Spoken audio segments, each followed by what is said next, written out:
ये द्वापर युग के उन दिनों की बात है जब पांचों पांडव और कौरव पुत्र गुरु द्रोणाचार्य से अपनी शिक्षा ग्रहण कर रहे थे। उन दिनों पांडव धनुर्विद्या का ज्ञान प्राप्त कर रहे थे। एक दिन गुरु द्रोणाचार्य ने उनकी परीक्षा लेने का विचार किया।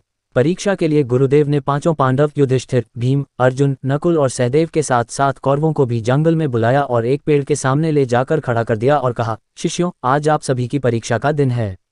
आज इस बात की परीक्षा होगी कि मेरे द्वारा दी गई धनुर्विद्या से आप सभी ने कितना सीखा है। इसके बाद गुरु द्रोणाचार्य ने उस पेड़ की तरफ इशारा करते हुए कहा, वहां देखो, उस पेड़ पर एक नकली चिड़िया लटकी है। मैं चाहता हूं कि आप सभी एक एक करके उस मछली की आंख पर निशाना लगाएं और तीर सीधा आंख के बीचों बीच उसकी पुतली पर जाकर लगना चाहिए। क्या आप सभी समझ गए? इस पर सभी ने सहमति में अपनी सिर हिला दिया। गुरु द्रोणाचार्य ने सबसे पहले युधिष्ठिर को आगे बुलाया और तीर कमान उसके हाथों में थमाते हुए उससे पूछा, वत्स, तुम्हें इस समय क्या क्या दिख रहा है?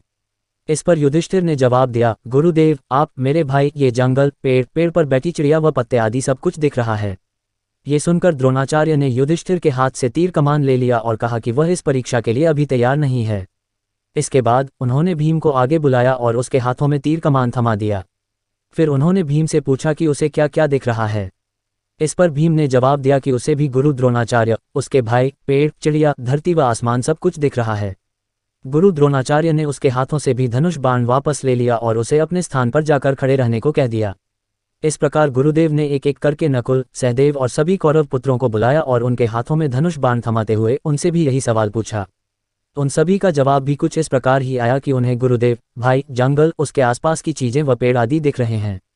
इन जवाबों के बाद उन्होंने सभी को अपने अपने स्थान पर वापस भेज दिया। आखिरी में अर्जुन की बारी आई। गुरुदेव ने उसे आगे बुलाया और धनुष बाण उसके हाथों में दे दिया। फिर उन्होंने अर्जुन से पूछा, वत्स, बताओ कि तुम्हें क्या दिख रहा है?